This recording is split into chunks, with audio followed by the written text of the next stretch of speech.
Good evening, all you beautiful people. My name is Nathaniel J. Carrasco. This is the Sky Media Ventures podcast. I'm the founder, Nathaniel J. Carrasco, with guest Matt Easton, founder of Easton University. Guys, we have an absolute delight for you today. As you know, Sky Media Ventures shows a lot of content of personal development, business development, sales development, marketing, all this good stuff. Now, this gentleman, I've been following him for about a year now, and every piece of content he's putting out is just gold. It's just gold, especially if you're in an industry where you have to make some type of transaction, sales. And this guy, he's one of, I believe Matt Easton is probably one of the best in the country, hands down. That's my opinion. But Matt, thank you for coming on to the Sky Media Ventures podcast, our show. Thank you for being here. Thank you so much, Nathaniel. And with the other shows, you've set the bar high. But my goal here is I want this to be the #1 episode. I know he's got a lot of favorites, but I want this to be super helpful for you guys. Nathaniel's brought me in. I want to make sure that you leave this show with some actionable information. You leave inspired, and we want to help the audience. So whatever I can do to help them, deal me in. Absolutely. That's all. It's all about the audience and giving value. Matt, we always like to ask, you're the founder of Easton University. Mm-hmm. Let's go back. Let's go back before all this. How did you even get into sales? Who inspired you? Take us back to the beginning. I know my origins, because also I'm like, okay, what's Matt's story? So I had a single mom. I had a dad, was stepdad, right? He didn't come around till later. When I was younger, I had a single mom. She made a lot of money, a whopping $4,000 a year. Okay, so things were not great at Casa Easton. Okay, not a lot of food, not a lot of toys, not a lot of clothes. I probably should have brought it today. I still have this artifact because when you're a broke kid, you can remember the toys you had. This one was extra special though. It was a Matchbox 1979 Kelly-Green Porsche Turbo. I was playing with that in the mud. You would think with a mom that made only $4,000, she never worked, but poor people will understand this. The amount of time that you spend at work working doesn't necessarily correlate to money. So I was unsupervised and home alone a lot, playing in the mud with the Porsche, and I heard this noise. The year was like 1981. I know I'm old. I don't look old, but I am. And I looked up, and it was the actual Porsche that I was playing with, 79 Kelly-Green Turbo. And I did what any broke kid would do with a mom that made $4,000 and one toy that just drove by my house. I chased after it, right? Sure. Yeah. So I kind of knew where the car was going, because when you're poor, you keep inventory of who in the neighborhood has a little bit of money. There's a guy by the name of John Carroll in our neighborhood. He was my definition of a rich person at that time because he was a lawyer. My mom was from Boston, so she's like, Matthew, if you want to make a lot of money, you got to be a doctor or a lawyer, but you're not too smart. You'll end up at the gas station. Right? My mom, not a lot of encouragement in my childhood either. But I ran after it. Sure enough, the car was parked in front of John Carroll's house, but it was not Mr. Carroll's Porsche. Sure. I waited for the person to come out. It was a gentleman that sold computers for a company called Texas Instruments. And in 1981, computers were a new thing. I don't even think Microsoft was around at that point. So I waited. The guy came out. I'm like, mister, is this your car? I thought maybe drug dealer or something, right? And he was wearing a suit, kind of like this. And he was like, yeah, it is. Do you want to see it? And he let me sit in it. And I was like, what do you do? And he was like, I'm in sales. And right there, I was sold. And I was like, what do you sell? Kind of hoping he'd be like, drugs, Sure. But it wasn't. He was like, I work for a company called Texas Instruments, kid, and I sell computers. And I said, as you would probably say at 8 years old, looking at a Kelly-Green 79 Turbo, I was like, that must be an awesome computer. And the guy used adult language with me, which maybe made the conversation stick. He said, can I use the words he used on the show? Go ahead. He said, frankly, son, it's a real piece of shit. And I felt kind of bad because I knew Mr. Carroll lived in that house, and I assumed Mr. Carroll just bought a computer. And he said, I just sold one to Mr. Carroll. And I said, oh, okay. And he could probably see the deflation in my voice a little bit. And he was like, do you know Mr. Carroll?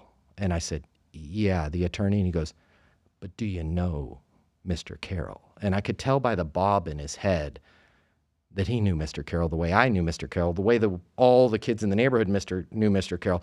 Mr. Carroll was afflicted with Parkinson's, pretty severe. Sure. He had the twitches and the tremors and all of that. And he said, listen, son, this computer is a real piece of shit, but it does one thing and one thing really well. We call it calendar entries.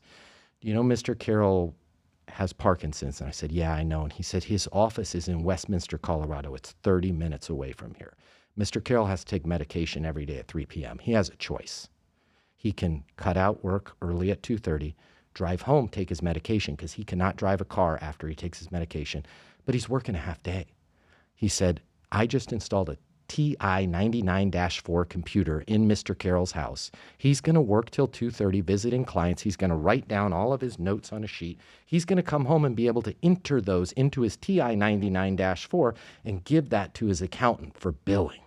We're changing Mr. Carroll's life. And at that point, I was like, this is what I want to do with my life. And then I said, but I don't read too well, can't spell. And the guy was cool. If this was even a person, it might have been the force, God, Allah, whatever you believe in. It might have been an aberration from the universe, because I was down on myself, and he gave me a little pep talk. He's like, never be down on yourself. He's like, and I got you covered on the spelling. And he opened the front of the Porsche.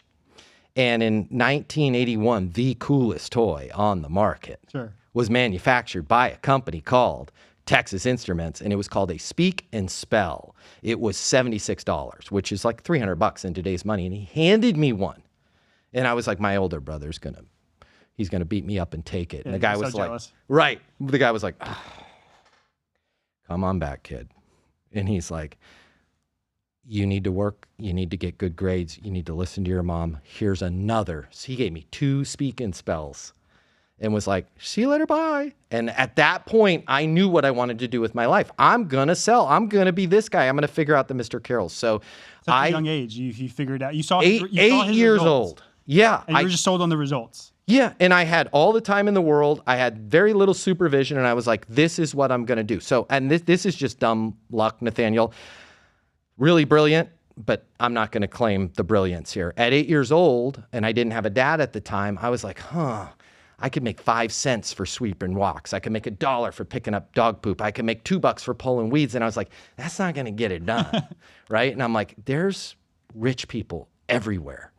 And so what I did is I became famous around Boulder, Colorado. They wrote newspaper stories about it. Everybody called me skinny, because I had a yellow JCPenney's bicycle, and I would ride around to the good neighborhoods. I'd knock on doors and I would be like, hey, I want to learn. I said, whatever you need, dog poop, weeds, trash taken out, I want to learn. And these people would offer me a few bucks, but instead I just wanted to. So I met Merle Sacknoff, who was a judge, Bill Kitchen, who ended up being a mentor of mine. Shout out to Bill, wherever you are. He invented indoor skydiving. We had a bungee jumping business. I would clean his barbecue and he would give me tips. He would let me go on meetings with him. He'd be closing deals with the Japanese on $1 million deals, and Skinny was right there in the room. And so I started just kind of taking notes. Were you afraid? I mean, you're a young boy. Were you afraid of walking to these neighbors' houses and soliciting services, offering services? But really, you're trying to find out their problems. You're going to these neighbors and trying to find out, what issue do you have? What problem do you have? I mean, what's going through your mind? The cool thing about being really, and it's funny because I would have never thought that I would say that this is cool, but the cool thing about being really poor, the cool thing about Santa missing your house every Christmas, you just don't care, right? Like I didn't care anymore. And so I just wanted to get in the game. And it all really changed for me. At 16, Bill Kitchen took me on a trip to Los Angeles, and we were at a restaurant called the Palm Restaurant, and he let me order a lobster, which insane, right? Sure. I had this stupid silk shirt, which was the best I could put together, with a tie that didn't fit on my skinny neck. And I was cracking jokes and people were laughing. And you might not know this name, but the big game show at the time, there was 2 game shows at the time, Jeopardy and Wheel of Fortune. Okay. And on Wheel of Fortune, there was a lady on which, I don't know if the show's still on, named Vanna White. Well, we were in LA at the Palm. Vanna White was at the table next to me. And I was cracking, because that's my thing, right? Cracking. I didn't know jujitsu at the time, or I couldn't fight. I would get my way out of any situation by making people laugh. I was cracking these jokes. Bill Kitchen was loving it. The maitre d' was loving it. Everybody's loving it. I feel this hand on my shoulder, and it's Vanna White's. And as I was leaving, she puts her hand on my shoulder and goes, you know what, kid? You're pretty funny. You've got it. And she gave me a little wink, and I was like, oh, I'm going to marry Vanna White. But at that point, I realized it's not, Nathaniel, it's not about what car you drive. Present yourself as well as you can. Sure. But it's not about your upbringing. It's not about your last name. It's not about your parents. It's about learning how to skillfully communicate and listening to people properly and being able to articulate your ideas to other people. It doesn't matter if they're Vanna White. It doesn't matter if they're a customer for your services business. If you can communicate, the world is your oyster. And so I mapped out all of the things I could from those mentors. I had my own business at 16, which was Quality Publishing, big company. It was myself at my mom's house. It was the government auction guides that they sold I sold them in the back of Car and Driver magazine. My mom didn't know this, but Playboy magazine, I took out an ad there. So I was always so in the Playboy magazine, there was an ad. In the back, they had these classified ad section. The audience, there was a thing called magazines. It wasn't social media. You had to buy it at a newsstand, but in the back, it was $19.99. Buy government vehicles seized at auction. I typed that sucker out myself with research that I had done at the library. That business took off. I owned Pendulum Sportswear and Design, which was one of the first branded apparel companies. Made me a ton of money through college. Wow. Went and worked for ADP, which is the payroll company. I think I'm the only person ever in the history of that company. My first year, I was Rookie of the Year, great honor. President's Club, wow, that's big. Sure. At ADP, and Board of Directors, which is the number one person at ADP. I did all of those in the same year. Wow. Now, ADP paid for all of your spin selling, your Sandler, all that great stuff. Wait. So what makes somebody like you work at ADP and become a board member, the president invites you out to these meetings, and then the average Joe? I mean, what was... I had the same system.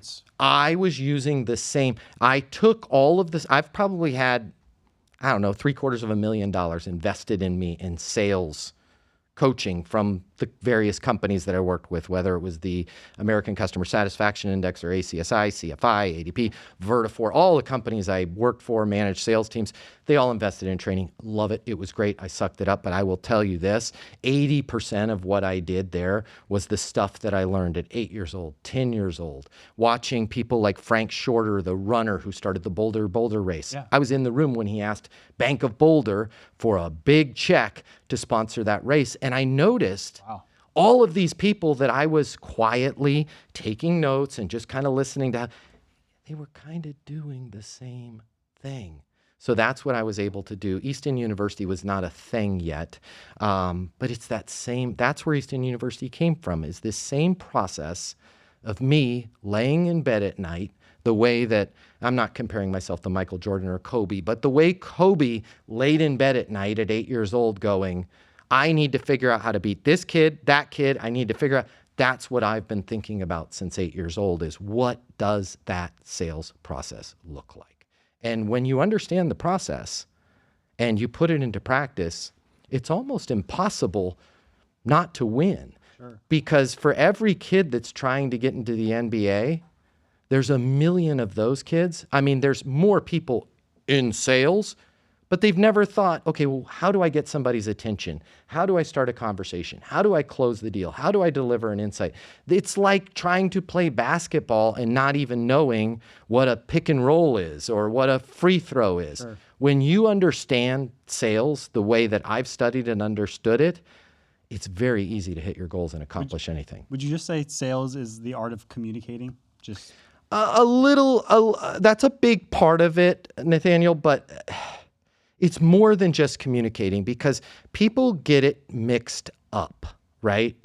Here's the problem with all of the other sales coaching out there. It's all designed to, if I could show you a way to do this, or what if I could make you money or save you time or save you money. And it's literally like going into a nightclub and pulling the cord on the DJ and going, yo, hi, my name's Matt. I'm rich. I'm a black belt in jiu-jitsu. I love kids. Ow, right? You would get slapped if you did that in sales and the real world. When you can learn to slow the process down in the beginning, you will speed up the results in the end. And it's amazing to me that people, well, a lot of people, there's some people that will never get a date to save their life, but people kind of have that figured out in their personal life. They're like, I would never walk up to a girl or a guy and be like, hey, let's hook up. But in their sales career, that's essentially what they're doing, right? Like there's people on social media that the people that follow me are also following them, and we couldn't be different in how we're telling them to go. I'm telling them to slow down. I'm showing them how to get attention. I'm showing them how to deliver an insight. I'm showing them how to kind of monetize the situation before they ever go for the close, the same way you would if you were dating somebody. You wouldn't start with, do you want to get married? You wouldn't start with, let me tell you how awesome I am. Right. You would start with common ground. You'd slow the process down in the beginning. And when you can figure out that, that's how you can start at a company like ADP with by the way, it was the worst territory. I had Colorado, Wyoming, and Montana, and there was like 11 people that lived in Wyoming. There was no cowboy show. What was that show? Yellowstone. Okay. Wasn't cool to be in Wyoming You're back the worst then. territory, but you were to make it, you were clobbered everybody. Clobbered them. It's just because I was following a process. Gotcha. Matt, I want to ask you, do you with your development in sales, have you read a plethora of like sales material and sales books? And I have. What are some of your favorite books that you like to give shout out to? You're probably not going to like this answer, but most of them, in my opinion, leave a ton to be desired. And here's why. If you trace back the lineage of the people that wrote those books, I'm not going to name names because I don't want to have any enemies. There's some great books. Some of them are kind of motivating. But when you get down to what the hell do I say when I leave somebody a voicemail? Mm-hmm. How do I close a deal? They just gloss over all of that stuff, right? So it's either somebody that, and again, please, audience, if you're in this space, I don't want to make you mad, okay? But there's a difference between complex sales and retail sales, all right? So I would say like car sales, although it's a $100,000 ticket item, that's still kind of a retail sale, right? Right. It's not that different than I need a jacket. Right. People are going onto the lot and they're already expecting that they're going to buy something. Correct. I'm not now, although I'm on the big car CBT news, shout out, I'm on their network a lot. If you just want to like learn how to put pressure on somebody and make them feel guilty about saying, I need to think about it, I'm not your person. But if you're trying to grow a business, if you're trying to sell your ideas to somebody, if you're trying to take a business from $10 million to $100 million, and you need to be able to skillfully articulate both to new clients and potential employees, that's where the Matt Easton system comes in. What separates somebody that makes $50,000 a year and someone that makes $300,000 a year in sales? Same company, same opportunity. What's the big differentiators between that in your experience that you've learned?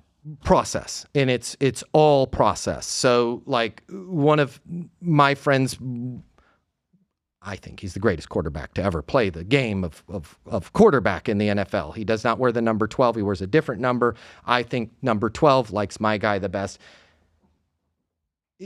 He's not the most chiseled person in the world, but he has a process. He's smart. He looks at things. He understands. Here, the defense is this. They're showing cover zero. Hey, Matt, they're not going to do cover zero because that DB, see how his feet are, he's in the wrong position at the wrong time. If you have a process the same way an athlete has a process, that's what's going to separate somebody from 50,000 to 500,000 to $1 million. There's a lot of people that say I'm great at sales. But if you're like, okay, what do you say to close?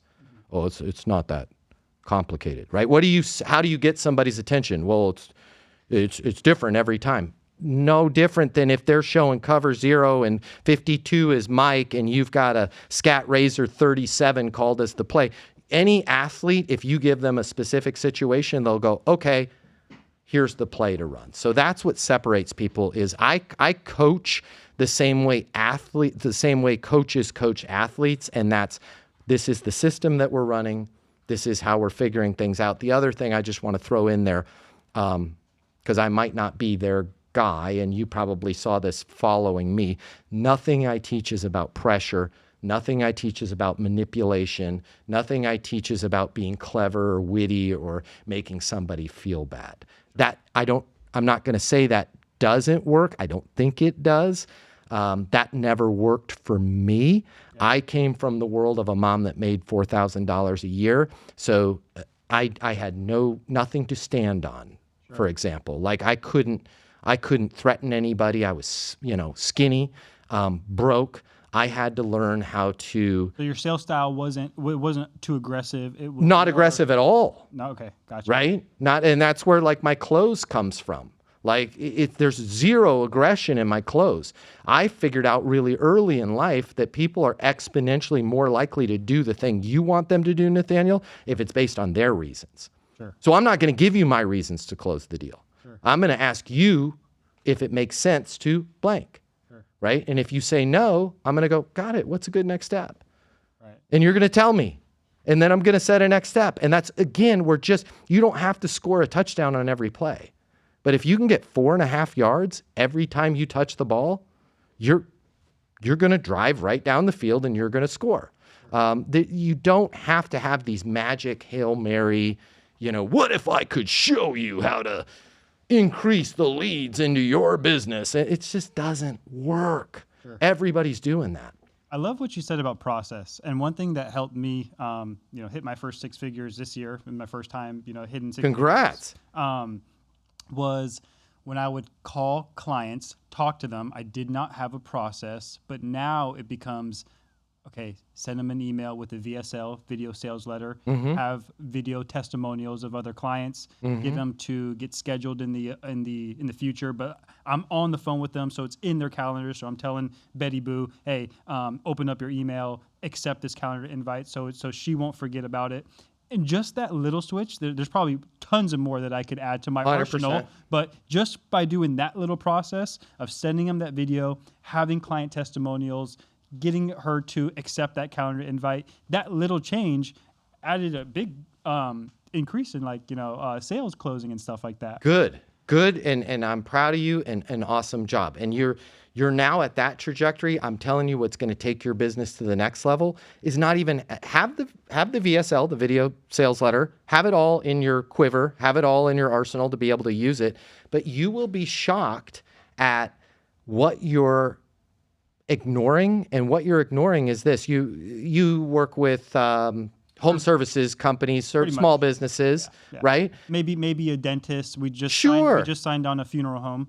Okay. So yeah. What if you reached out to that dental office and said, there is something that every dentist is having to deal with. Nobody's talking about it. I just wanted to make sure you were aware of it. Right? And think about that. You're not even talking about what you sell. And then when they go, hey, what's going on? Here's what's going on. Either you're dealing with this or your practice administrator is dealing with this. The cost of leads has completely gone through the roof.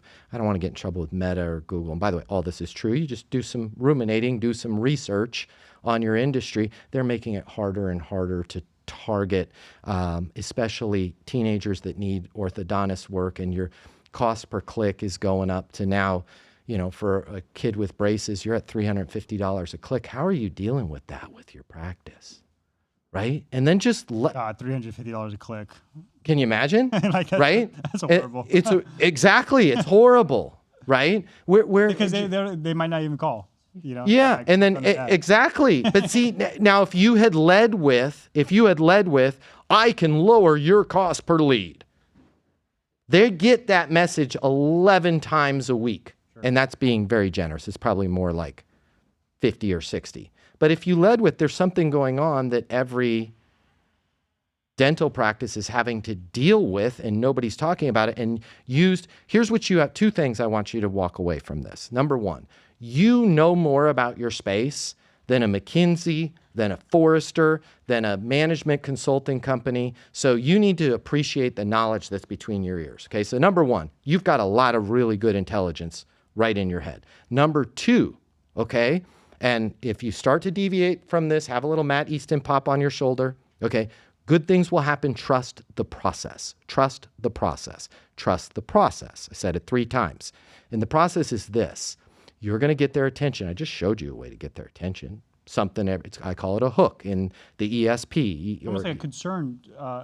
Yeah, about but it's not a game. It's not a game. When they call you back, you're actually giving them some intel. How other dental, there's a little secret that the top dental offices, they're kind of sharing amongst themselves that nobody's talking about, right? You're going to have one of the hooks from, we call it ECCP, Easton Cold Calling and Prospecting.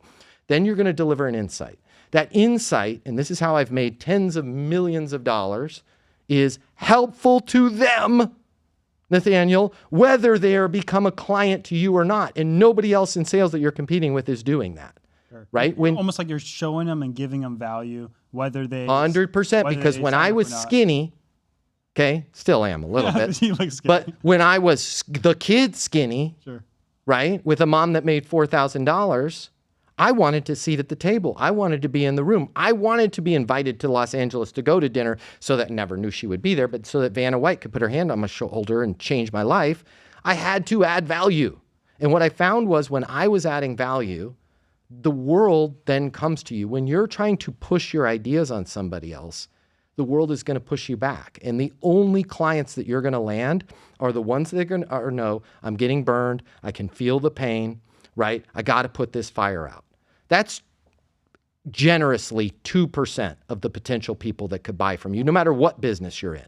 If you can figure out a way to get the attention of, say, 50 or 60 or 70%, and then ask them questions like, hey, just out of curiosity, where are you at in terms of top line revenue for the dental practice right now? Where do you want to be? Right? Well, we're at 3.5 million. I mean, I'd like to get to 10. Why 10? My daughter, I'm pretty happy. She just graduated from Tufts, and she's going to be, working here for a little bit. We'd love to open a second location, kind of have a father-daughter dental practice here to where we've got enough patients to open that second practice. Based on everything that I've heard you say here, Dr. Rick, the fact that you're at 3 million right now, you'd like to get to 10 million, you want to have Amanda be able to open that second store. One of the secrets that we could do is maybe some local search and get you in front of those clients that aren't, necessarily know that you're out there, really at a fraction of the cost per click that you guys are paying Meta and Google right now. Does it make sense for me to shoot over a quote and get you started on a couple months of the local SEO, right? But see, I've waited until the end. I waited until I figured out what's going on. I waited until I figured out that half of the leads that he's getting right now are garbage. You almost figured out what they want to do, what they want to happen, and then now you're using your service and product to get them. Correct. Like you're in that vehicle to get them to their desired outcome. Correct. And now I don't have to sell. I never feel like I closed 3 huge deals today. I didn't feel like I sold a single one of them because I slowed the process down in the beginning. And I want to be sure that I'm crystal clear here to you, and I want to be sure that I'm crystal clear to the audience, okay? When I say slow the process down, I don't mean months, I don't mean weeks, I don't mean days. The order of what you say, Nathaniel, is more important than what you say. I'm going to say that again for those of you taking notes. The order of what you say is more important than what you say. And if you start with, I can save you money. If you start with, I can improve your leads. If you start with, I can reduce your cost, or I can find you qualified candidates, it's the wrong order. You have to start with getting their attention. You have to learn about their current situation, where they want to go. You have to be able to skillfully monetize that deal and explain and be able to say things like, you know what, Dr. Smith, because of the fact that you said blank, right? You're spending $18,000 a month right now on ads. You don't have another penny to throw at marketing, but you want to be able to somehow grow the business from 3 million to 10 million so Amanda can open up that second practice. And ideally it can be in Aspen, Colorado, because you like to ski in the winter. I'd like to recommend our XYZ or ABC or our local SEO, right? When you can learn, and by the way, that can all be one conversation, but they're going to leave that conversation. At the very worst that's going to happen is you're going to set a next step, okay? And they're going to be like, man, that Nathaniel is really sharp. That guy really cares. He really understands a lot about my business. Not the right fit for me right now, right? And you're never, I teach And that's a, okay, right? correct. That's, I I teach would a rather, thing, I would kind of rather that be okay. 1000%. Me, I don't want to sell somebody on something that's not going to benefit them. me too. I've done that before in the past, and it feels horrible. You don't like it. They don't get the result they're looking for, and you make a little bit of money, but then at the end of the day, you're just like, You don't make any money. You know why? Because they're the ones that call you 18 times a week, Right. because they're not happy. Again, that all goes back to the order. If you start, let's say you are the perfect fit and you can help me, but you start with that. Okay. I feel like I'm being sold to the whole time. And so I'm constantly going to be like, did I get the best deal? Right? Could I have paid a lower price? Is he going to do a holiday special? Or, by the way, don't get me started on the discounting. Be really careful with that. It's not good. It's not good for the business. I'm going to constantly be in doubt, because even though it's the right solution for me, I feel like I was sold. I feel like it wasn't my decision. I want to be able to say, you know what, I'm going with Nathaniel or Joe or Sarah or whoever it is, because she really understands my business. And when it comes to payroll, or when it comes to getting this new pool for my house, or when it comes to getting my business in front of local people, that team gets it, and that's who got my business. Those are the people that are going to pay what needs to be paid for you to support their account. They're going to tell other people, and they're going to be a great client. They're going to give you latitude when maybe things don't go the way they wanted it to, because you understand the same way a good marriage works. You understand it from the beginning what they were all about, and you just put the option in front of them, and now you're collaborating as a team together on it. Matt, let's say we're talking to a small dentist, a small home service company. When is it too long for them to not make a decision, for you to say, okay, well, they haven't made a decision. I've done the best I can. When do I just need to get them off my spreadsheet or get them off the CRM? Yeah, great question. And if you have the right sales process, okay, not a normal sales process, because a normal sales process, you're going to be following up, you're going to be checking in, you're going to call to see if they have any, by the way, Did your wife look at the do you have any questions? Yeah. Dumbest thing you could ever ask somebody is, do you have any questions? Because why did they not call you back? I will tell you why they didn't call you back. They're lazy and they're distracted. If you ask a lazy, distracted person if they have questions, you know what they'll say? Oh yeah, is there anything you can do on the price? It's not, they never had that question. Inception. You put it in their mind that they don't want to admit, man, I'm a lazy ass.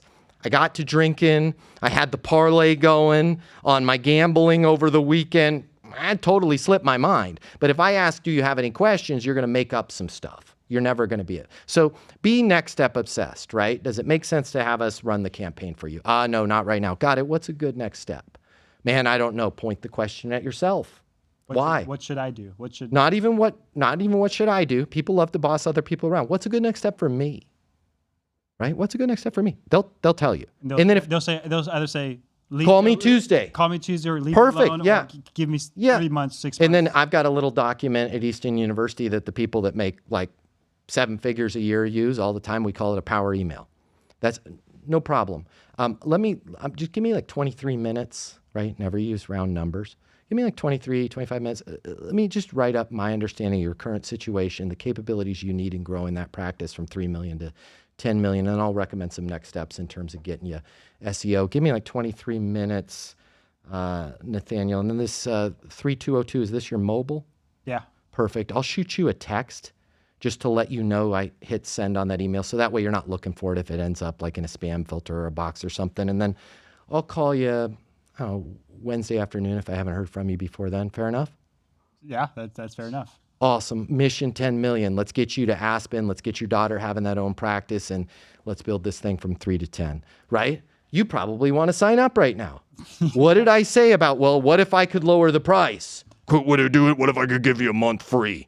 Right? You don't have to do, and yes, and that's where, like, I did it for myself. Okay, because I can't tell you how many months free I've given people, and it just stop doing it. Well, then they get used to not paying you. Of course. And then when they get the leads or get the business, and then they've gone to business. Of course. They turn into Janet Jackson from the 90s. What have you done for me lately? Dun, dun, dun, dun, dun. And the military is not the only group that has ROEs, rules of engagement.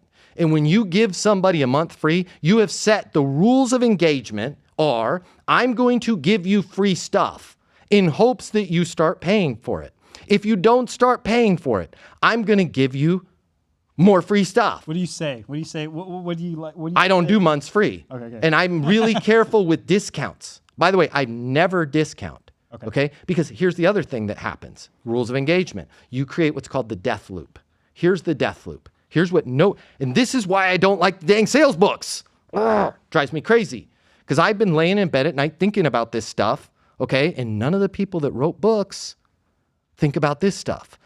When I give you a discount, okay, it's great. It's clever, works, right? It's going to incentivize you to do the business. Here's what nobody talks about, okay? They're missing one pivotal piece of data. They can't read your mind, Nathaniel. They don't have a chip that goes into your head that goes, man, 11%, that's his max. That's the most he can give me. This guy's really stretching to get me as a client. God bless him. Okay? And human beings are pessimistic by nature. You combine those two, like peanut butter and chocolate, you get the Reese's peanut butter cup of disaster. What do I mean? You give me 10% off. I can't read your mind. I don't know that 10% is the most that you can do. And so what am I going to do? I'm going to bitch. I'm going to moan. I'm going to delay because that 10% might become 15%. Might become 50%, might become a free trial, might become you pay me to have me take your product so that I can let people. It's a death loop. Every time you give them something, they complain more to get something else, okay? So don't discount, all right? And this is the kind of stuff we stay away from free money. 100%. And this is stuff I always like ask myself, and I think I said this to a prospect one time. I was like, hey, well, that's like asking a barber, give me a haircut and I won't pay you until the first young lady tells me. Yeah, what was the guy from Popeyes, right? Wimpy, or I'll gladly pay you Tuesday for a cheeseburger today. You don't do it, okay? But I'm not saying don't do that because you want. I'm saying don't do that because it violates human nature and how people think. If you just stop trying to sell people and lay in bed at night the way that I do and go, how do human beings think? You'll realize, oh crap, they can't read my mind. The same way all these little hooligan kids are at the table throwing food and their parents are like, Tommy, if you don't knock it off, you're going to be in real trouble. It's a different variant of the same death loop. Tommy knows nothing's going to happen, right? Tommy knows I can throw all the food that I want and mom just wants another mojito, right? You have to understand how humans work. And Tommy can't read mom's mind, okay? And if he could, he'd know that she's bluffing. My mom was from South Boston. My mom never made a threat. My mom just smacked my ass, okay? You have to understand that. Now, back to the discount. Let's say you want to win that business, and you're willing to discount 10%. Try this out. Don't discount anymore. Hey, the price is the price. It is what it is. We're very fair. We're very transparent with our pricing. That being said, I would love to get your practice. I love the story with your daughter. I love the fact that you guys are at 3, you want to get to 10, okay? If you are willing to get this thing going, and I'm not going to put this in the contract. It's so important to know where they want to go. 100%. This is why you got to slow down in the beginning, right? But watch as I'm going to discount without discounting. Nathaniel, I love where you're at. I love what's going on with your daughter. I want to be a part of this team, okay? We are very solid with our pricing. If you are willing, and we don't need to put this in the contract, you can say no. But at some point when we get these leads in and the business is thriving, I'm going to call you. Okay, and I want you to remember this conversation. I'm going to ask if you would take your phone and point it at your face and say what you like best about working with us. I believe like a video like that would be worth a lot to me. If you're willing to at least agree that I can ask you that question, I will cover, see the difference? I'm not discounting. I will cover 10%. Let's say your product is $5,000 a month. I'll cover $500 of the month from my marketing budget. Does it make sense to move forward on that basis? Now, what have I done? There's no death loop there because I'm asking, you're going to have to give me something, even if it's a promise to at least consider taking your phone and pointing. How the hell does Matt Easton on Easton University have 4,600 video testimonials? And it's not because I don't discount for anybody. It's because I ask people things in real human speak. Hey, thank you, Matt. I just made $800,000 this year. That's awesome, Nathaniel. I'm super proud of you. Is there any way you can take your phone and point it at your face and say what you like best about the coaching, right? Life doesn't have to be sales. It doesn't have to be manipulation. It doesn't have to be, and no disrespect to VSLs, I'm sure it's awesome. That stuff's great. You don't have to do all of that stuff. Just learn how to skillfully communicate and you'll do fine. So it's no more discounting, right? We're going to cover the cost. We're going to pick up on our end, but you're also going to ask them to do something, right? Like if I was a pool company and I really wanted to get that business, hey, if there's any way we can put a sign in your yard while we're doing the pool, I feel like that would be pretty valuable to me. By the way, it would be, right? I love your house. I love what you guys are doing. This is a great, if I could clone you, right? Like I would love nothing more than put pools in you and Linda's house all day, every day, right? Sure. I can't clone you. Here's what I could do. If I can put a sign in your yard that shows, Bob's Pool Supply, what I'd be willing to do is pick up $2,500 of the cost for you out of my marketing budget. Now, when you come and say, well, I need $5,000, I don't have it, right? Like we're talking about a sign in the yard here. And now they're like, okay, I get it. Everybody else is going to discount and everybody else is going to be in that death loop. And the worst thing that happens on the death loop is not that you get the business. The worst thing that happens when you operate that way is that you do. And you end up selling deals where there's no profit left. Your people hate you. You can't service that account. And by the way, I lay in bed at night thinking about this stuff so you guys don't have to. It's the ones that want the lowest price that bother your ass Right. at 1 o'clock in the morning on Saturday. My best clients actually don't like it when I communicate to them all the time because they're Yeah. running And they're paying full price. My best And they client. see the value. Yeah. And if you saw them out in public, they would give you a hug or a high five and be like, this is my guy. Because the relationship wasn't started on if I can make you money, if I can save you money. The relationship was started, my guess is, with your best clients. You might not have had a process, but the same way I arrived in my relationship with my wife, the same way anybody in a good, the relationship was built on a foundation of mutual understanding. Right. And when you can learn how to codify that, and by the way, it's not that complicated. When you can learn how to get somebody's attention, deliver an insight, figure out what their current situation is, where they want to go, monetize the deal, then and only then curate your demo, okay? Your job is to give them enough information to make a decision. Key word being enough. You don't need to show them everything. You don't need to show them. No. Why? Because of the fact that you had said you're at 3, you want to get to 10. Our local SEO product, that's what's going to help get you both in those markets and get you that understanding with the PTA, with the schools, with the sports teams, whatever it is. Doesn't make sense for us to do that program.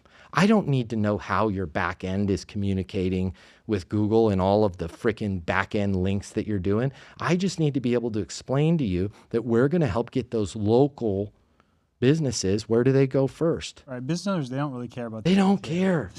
Nobody does. They just want to know, does it work? And then maybe explain a little bit, but like, does it work? Like, is it, I want the result, You congratulations, you have your white belt or, in actual sales, right? Not manipulation, not, all that stuff that's in those books. A lot of it's complete garbage. I'm sorry. And by the way, there's worse things for you to be doing than reading sales books.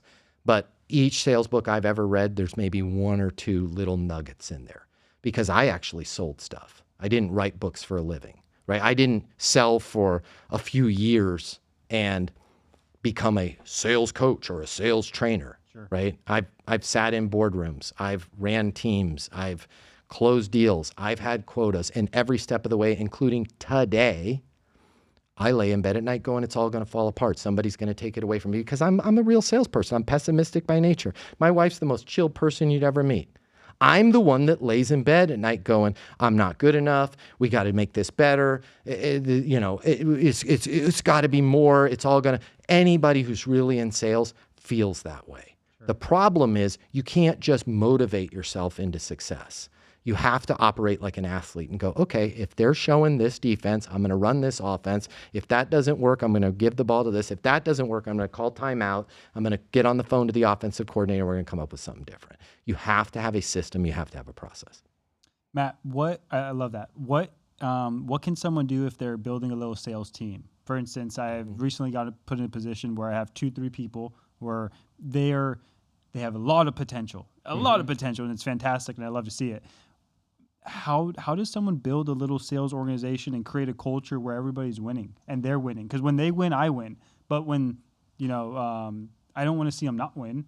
But then yet it falls on my responsibility, as a leader and as a manager and stuff. So how does someone like build a good sales group team where the culture is winning oriented? Let me ask you a question. Do you want to be successful right now and in the short term, or do you want to be successful long term?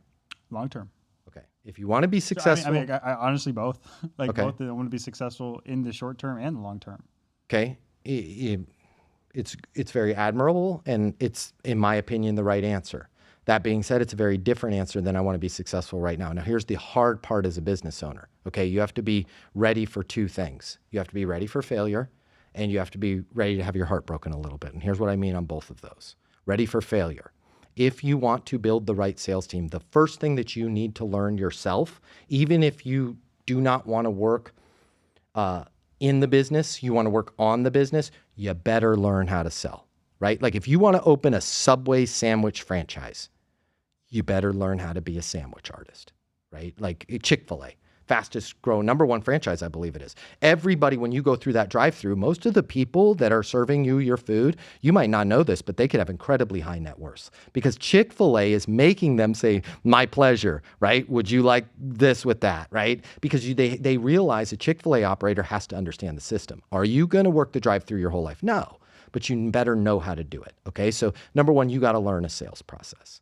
Because you can't just expect I'm going to train my people and not know. Because what ends up happening there is people are lazy, people will break your heart, and people will tell you, Nathaniel, you need to spend more on leads.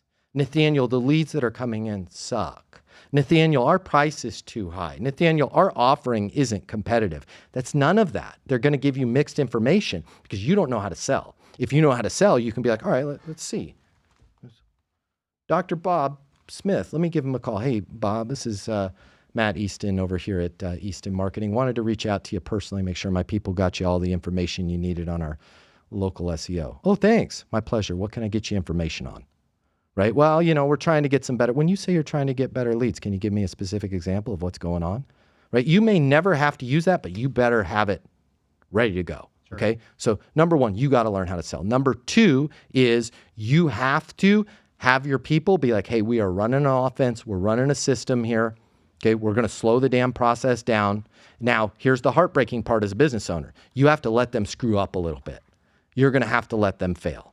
And now the hardest part is this, if you want to be successful in the long term. You have to realize that there is a percentage of the people that work for you, when you teach them a sales process like mine, that they're going to work for you, they're going to make you a ton of money, and they're going to probably go work for somebody else, okay? You have to, I'm telling you right now as your friend, you have to be okay with that. Let me show you the other side of that. Sales in general. I think a lot of people get into sales and they realize it's a hard industry, Yeah, but if you know how to do it, you can make obscene amounts of money. So you have to be happy for them when they leave. You have to be happy for them when they start their own business, okay? So that's a long road. And it's not that long. You can learn the sales process pretty quick, like from me, but you have to go, I have to learn this myself. I have to let people fail. And once they become, Hall of Fame athletes, that another team is going to come in and take my quarterback. And I'm okay with that. I'll make another one.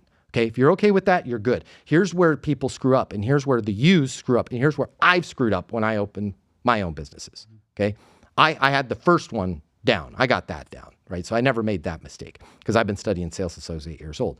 So a lot of people don't even learn how to sell. They're like, I'm just going to get a team, right? I knew how to sell. Here's the problem that I had. I couldn't let them damn fail, right? And so they would follow up on the leads. Hey, they're not, hold on, I'll take it, right? So you're doing all the work. Correct.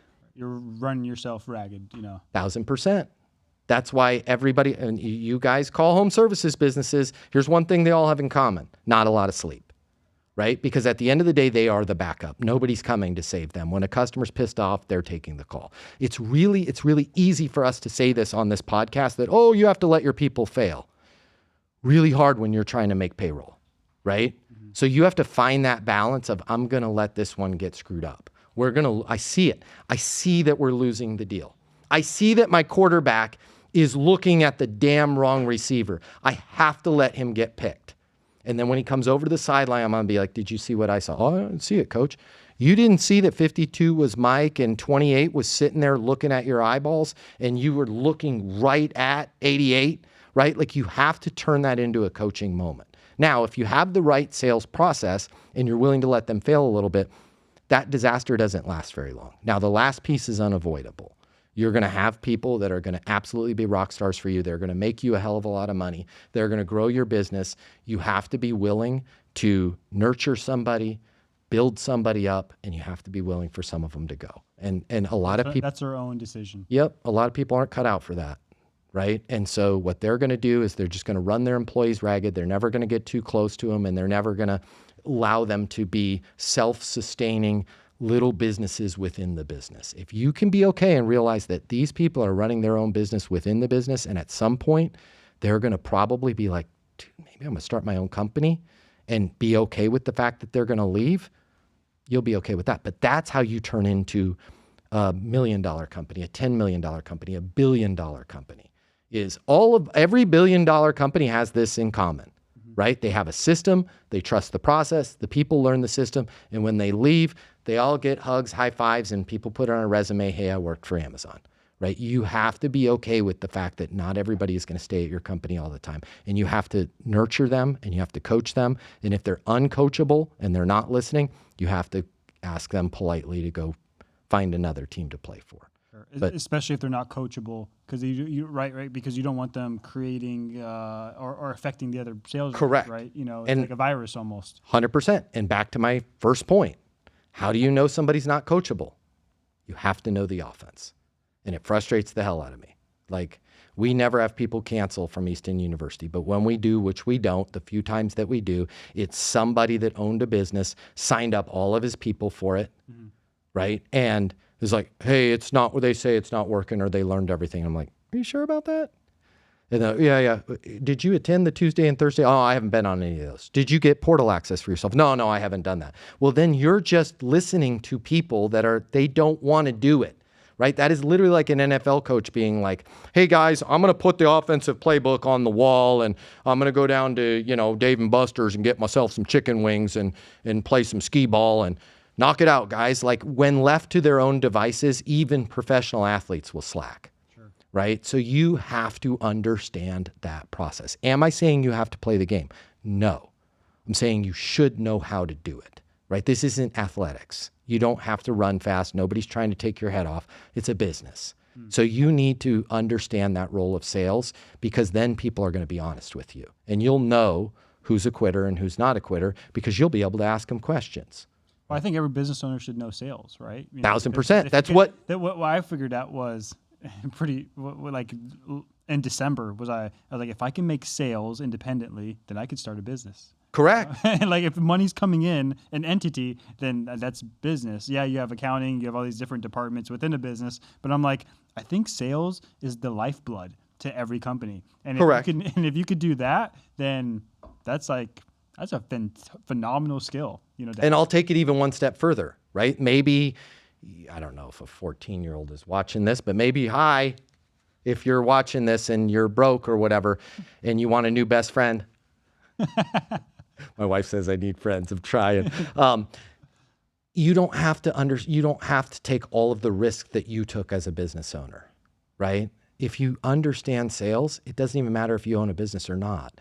You understand how to communicate, understand how to articulate, you understand how to help people get what they want, you will always be employed. Sure. Always. And in a bad economy, you're actually worth more, right? Because in a really great economy, it's really difficult to figure out, was Steve really successful, or did he just happen to have Baton Rouge when all of a sudden they did all the expansion down there because we changed the way oil was refined? You never really know.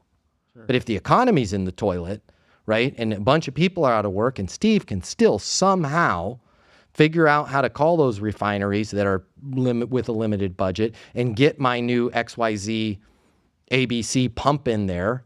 And those refiners are like, damn, Steve, I'm so glad we hooked up with you. Like, we were really struggling. We took a chance on you.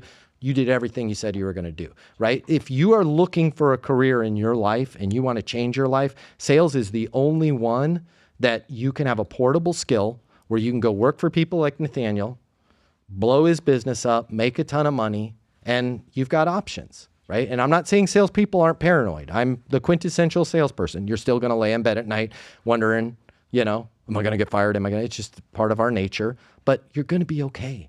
No matter what, you're going to be okay.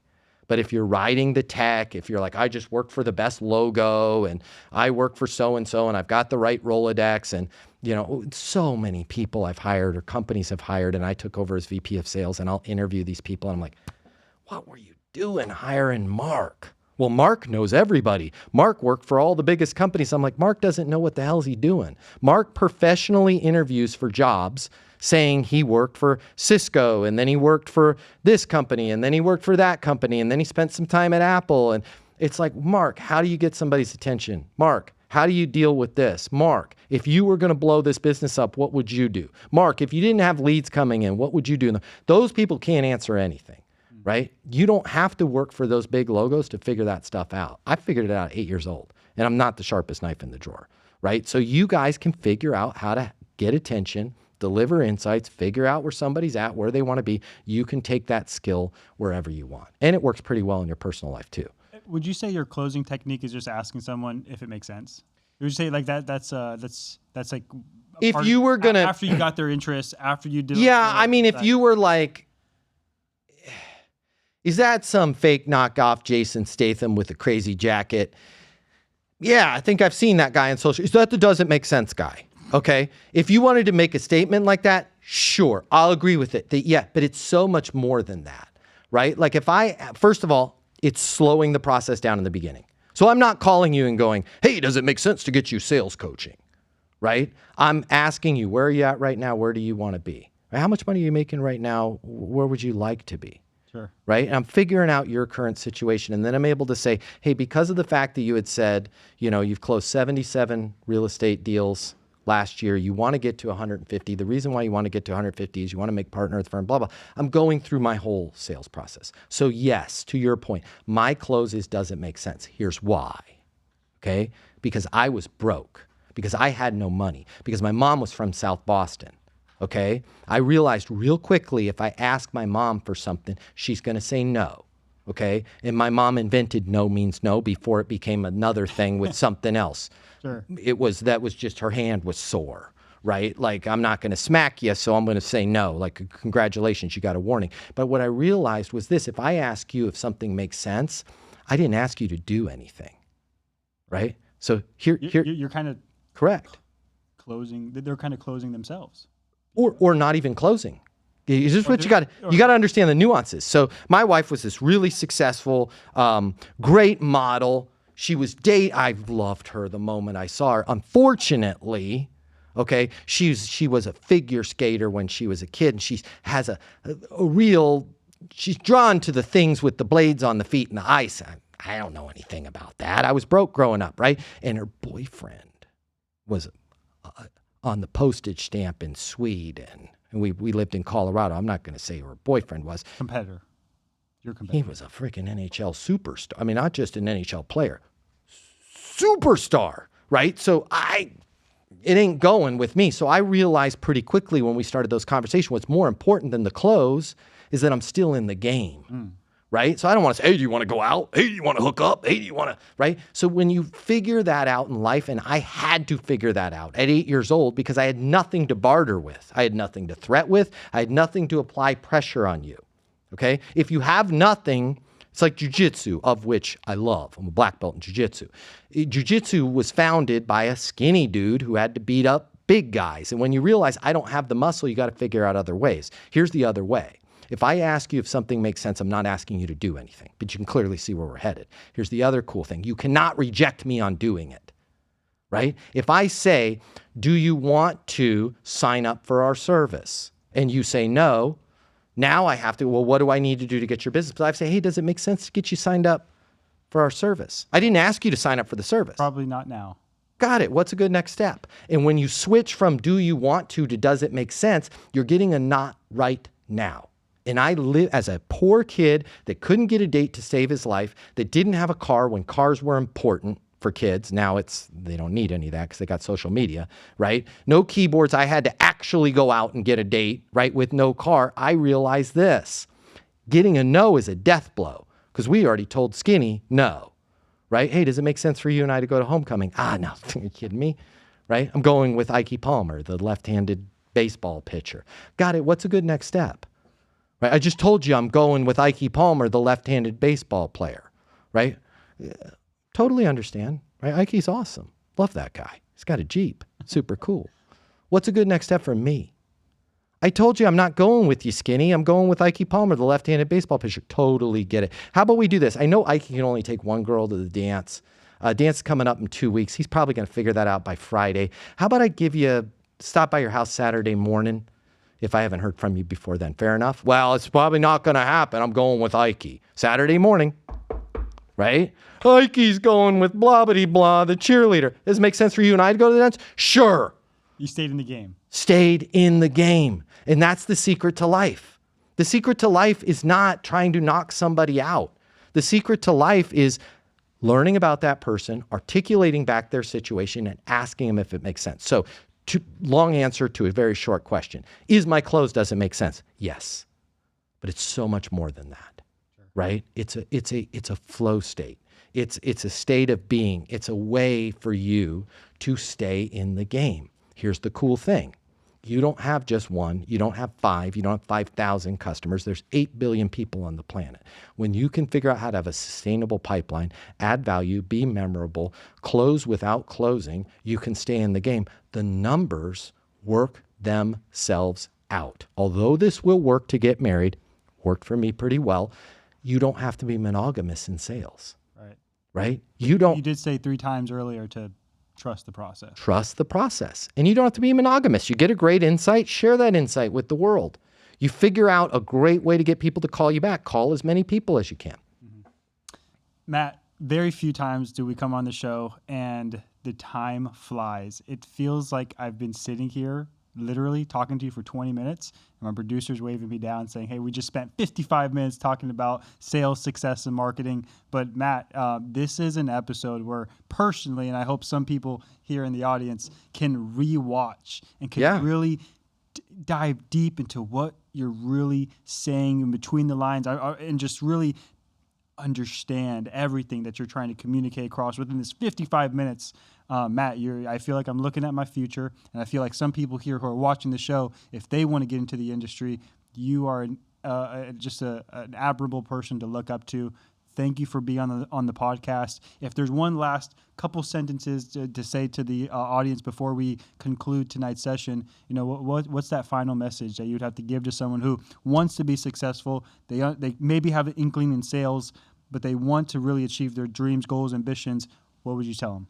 First off, thank you so much for having me on the show. Total honor, total privilege. I really loved it. And yes, your future is bright.